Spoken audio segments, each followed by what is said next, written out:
Hello दोस्तों, मैं राहुल अभिव्यक्ति। आज हम लोग फ़िलोसफ़ी करने वाले हैं। फ़िलोसफ़ी के बारे में थोड़ा बहुत जानेंगे, उसका डिफिनेशन कि फ़िलोसफ़ी होता है क्या है। तो ये बतला दें आप लोगों को कि ये किसके लिए ये इम्पोर्टेंट होने वाला है टॉपिक। तो जो एमएड कर रहे हैं या जो एमएड करने वाले हैं या सोच रहे हैं कि एमएड करना है, उन सभी के लिए इम्पोर्टेंट होने वाला है, क्योंकि पूरा एक सेम पेपर जो आपका 5 है उसमें आपको पढ़ना है फ़िलोसफ़ी ऑफ एजुकेशन।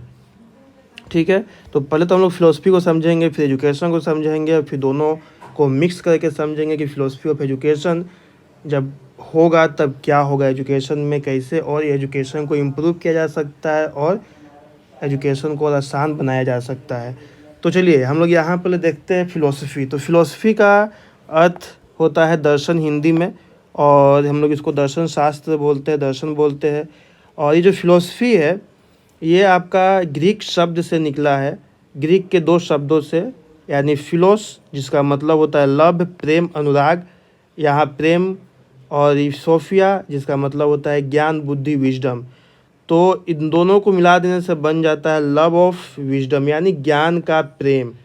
और कुल मिलाकर इसी को यदि हम नीचे दिए हुए वाक्य को पढ़े तो इस दृष्टि से ज्ञान तथा सत्य की खोज करना और उसके वास्तविक स्वरूप को समझने की कला ही क्या है, दर्शन है। यानी कि सत्य की खोज ही दर्शन है। तो हम लोग कह सकते हैं, क्या कह सकते हैं कि फ़िलोसफ़ी यानी P = क्या हो जाएगा, सत्य की खोज। सत्य की खोज, इसी को हम लोग फ़िलोसफ़ी कहते हैं। ठीक है, यहाँ तक क्लियर। अब देखिए, इसको लेके बहुत सारे जो फ़िलोसफ़र है, विद्वान हैं, उन्होंने अपनी अपनी बातें रखी है फ़िलोसफ़ी को लेके। ठीक है, जैसे कि पहला क्या है, प्लेटो। प्लेटो कहते हैं, क्या कहते हैं, जो व्यक्ति ज्ञान को प्राप्त करने तथा नई नई बातों को जानने के लिए, नई नई बातों को जानने के लिए रुचि प्रकट करता है तथा जो कभी संतुष्ट नहीं होता, उसे दार्शनिक कहा जाता है। यानी कि हर इंसान अपने आप में एक दार्शनिक है। ये चीज़ आप लोग क्लियर रहिए कि हर इंसान, जो भी इस संसार में इंसान है, वो सब अपने आप में एक दार्शनिक है। ठीक है, उनकी एक अपनी दर्शन होती है। तो यहाँ पे जैसे कि एक एग्जांपल हम देना चाहें, जैसे मान लीजिए कि जैसे कोई लड़की है या कोई लड़का ही मान लीजिए, ठीक है, न्यूट्रल। तो यदि उसका बाल झड़ रहा है तो क्या करेगा, अपने बाल को सही करने के लिए, अपने बाल को बहुत सुंदर करने के लिए, ताकि उसका बाल वो गंजा ना हो जाए, या वो अपने बाल को टूटता हुआ नहीं देखना चाहता है, तो नई नई बातें उसके प्रति जानने का वो प्रयास करता है, खोज करता है कि कैसे अपने बालों को और अच्छा बनाया जा सके, अपने मेरा जो बाल है या उसका जो हेयर है वो कैसे और अच्छा हो सके। ठीक है, और क्या होता है, वो नए नए प्रोडक्ट यूज करता है, नई नई तकनीक अपनाता है, नई नई चीज़ों को ढूंढता है कि कैसे अपने बाल को बचाया जा सके। ठीक है, और वो कभी संतुष्ट नहीं होता है, कभी एक कंपनी का प्रोडक्ट यूज करेगा, कभी अदर कंपनी का, ऐसे करते ही जाएगा। ठीक है ना, और क्या होगा, लास्ट में कोई ना कोई उसको एक ऐसा प्रोडक्ट मिल जाएगा, शैम्पू मिल जाएगा, ठीक है, जो उसके बालों के लिए अच्छा होगा। तो ये क्या हो गया, ये सत्य की खोज हुआ। यानी कि उसने क्या किया, सत्य को खोज लिया। किसका सत्य, मतलब कैसा सत्य, तो अपने बाल को बचाने के लिए, है ना, जो भी उसने क्या किया, तर्क यूज किया, अपना जो भी उसने बुद्धि लगाई। ठीक है, और क्या, जो भी उसने अपना विश्लेषण किया, उसके आधार पे उसने सत्य तक पहुंच लिया। इस प्रकार वो सत्य की खोज कर लिया। ये एक एग्जाम्पल है। इस तरह से बहुत सारे एग्जाम्पल आप सोच सकते हैं। जैसे कि आप ये देखिए कि मान लीजिए कि हमें चावल ही बनाना है।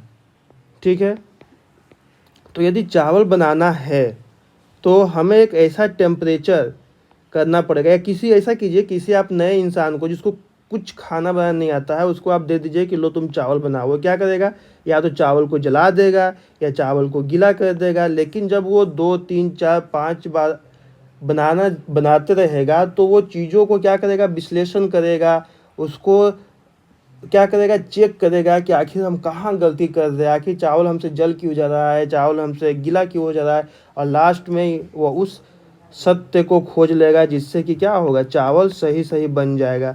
तो वही तो हो गया सत्य की खोज।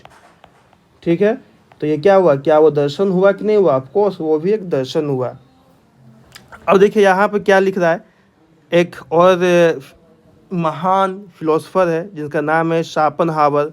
ये लिखते हैं कि संसार का प्रत्येक व्यक्ति जन्मजात दार्शनिक है। Every man is a born metaphysician. प्रत्येक व्यक्ति जन्मजात ही, हाँ ये बोल रहे कि जन्मजात दार्शनिक। अब सोचिए कि एग्जाम्पल जिसे देखा जाए तो क्या होता है, 2 3 1 साल 2 साल 3 साल का बच्चा क्या होता है, या खासकर 1 साल 2 साल का बच्चा को देखिए जो सही से बोल नहीं सकता है ना, वो क्या करता है, अपनी माँ की सुगंध पहचान लेता है कि कौन मेरी माँ है। ठीक है, तो क्या वो अपनी माँ तक पहुँच पा रहा, तो क्या उसने सत्य की खोज की कि नहीं की ना। और क्या है, सत्य की खोज करने के लिए हमें क्या होना पड़ता है, यहाँ पे एक चीज़ मैं बतला दूँ कि सत्य की जब हम लोग खोज करते हैं तो हमें निष्पक्ष होना पड़ता है। और क्या होता है, तार्किक विश्लेषण करना पड़ता है, तार्किक विश्लेषण करना पड़ता है।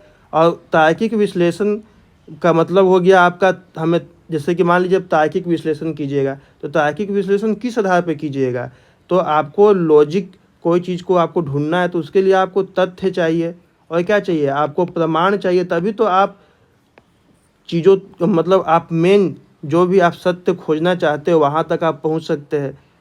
ठीक है, ये चीज़ है। जैसे पहले क्या था, इसको और चीज़ को समझिए कि सत्य की खोज जो है ये आज से नहीं हो रही है। ये जो सत्य की खोज है वो आज से नहीं हो रही है, मतलब जब से इंसान इस सृष्टि पे आया है ना, तब से इस सत्य की खोज हो रही है। लेकिन इंसान ही क्यों, मैंने इंसान वर्ड यूज किया है, तो इंसान ही क्यों, क्योंकि दर्शन का एक और मतलब हम लोग बोल सकते हैं चिंतन। और चिंतन कौन करता है, जिसके पास विवेक होता है। और विवेक किसके पास होता है, तो मनुष्य के पास होता है। तो यानी कि जो विवेकशील, हम लोग कहते हैं ना कि मनुष्य क्या है, तो एक विवेकशील प्राणी है। ठीक है, तो यानी कि जिसके पास विवेक है वही चिंतन करेगा, जो चिंतन करेगा वही क्या होगा, वही उसी के पास दर्शन होगा।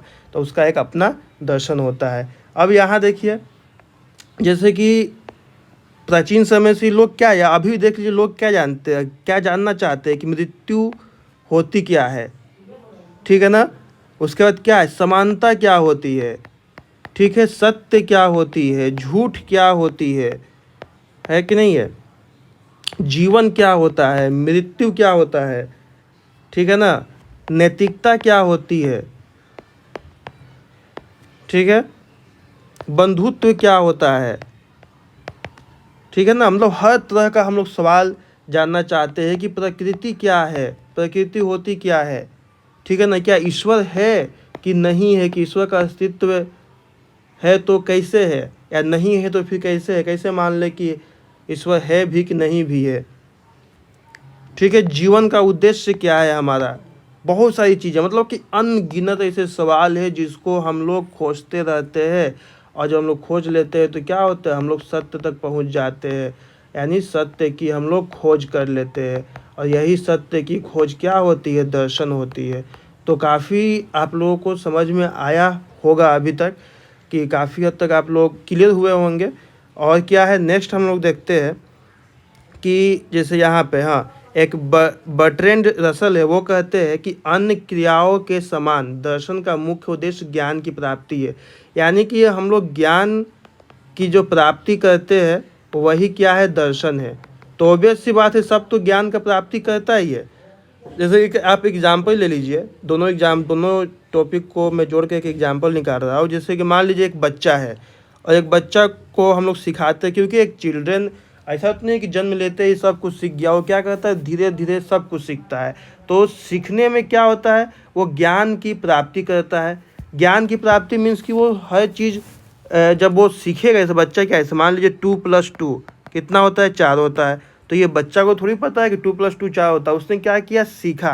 तो जैसे ही उसने सीखा मीन्स क्या किया, उसने सत्य की खोज कर ली, सत्य की खोज कर ली, ये चीज़ है। ठीक है, अब देखिए अब क्या है आगे, तो हक हक्सले है, एक हक्सले नाम के ये एक फिलोसोफर हुए, ये लिखते हैं कि मनुष्य अपने जीवन दर्शन तथा संसार के विषय में अपनी अपनी धारणाओं के अनुसार जीवन व्यतीत करता है। यानी कि अपनी अपनी लोगों की बिलीफ होते हैं, कोई किसी को मानता है तो कोई किसी को मानता है, कोई किसी, मतलब कि अपना अपना धारणाएं होती है। और यह बात अधिक से अधिक विचारहीन व्यक्तियों के विषय में भी सत्य है। यानी कि जो व्यक्ति विचारहीन व्यक्ति है, यानी कि बहुत ज़्यादा, बहुत ही कम विचार करता है, उस पर भी ये लागू होती है, उसके विषय में भी ये बात सत्य है। बिना दर्शन के जीवन व्यतीत करना ही असंभव है। यहाँ तक कि हक्सले ये कह देते हैं, यहाँ तक कहते हैं ये कि जो मनुष्य होता है ना, या तो मतलब उनके शब्दों, उनका तो एग्जैक्ट शब्द नहीं है, लेकिन उनका ऐसा कहना है कि क्या कि मनुष्य जो होता है वो या तो कम दार्शनिक होता है, ठीक है, कम दार्शनिक होता है या अधिक दार्शनिक होता है, लेकिन बिना दार्शनिक का कोई इंसान नहीं होता है। या तो उसमें यदि उसका विवेक अधिक है तो क्या हो जाएगा, वो दार्शनिक हो जाएगा, बहुत बड़ा दार्शनिक हो जाएगा। और कम है तो उसका भी, उसका दर्शन तो रहेगा, लेकिन क्या वो कम दार्शनिक होगा, ठीक है। और टोटल मिला के यही ये टॉपिक है, जिसको आप लास्ट में कह सकते हैं कि ज्ञान तथा सत्य की खोज करना और उसके वास्तविक स्वरूप को समझने की कला दर्शन कहलाता है, तथा किसी को कार्य करने से पूर्व इस काल को प्रयोग करने वाले व्यक्ति को दार्शनिक की संज्ञा दी जाती है। ठीक है, थैंक यू।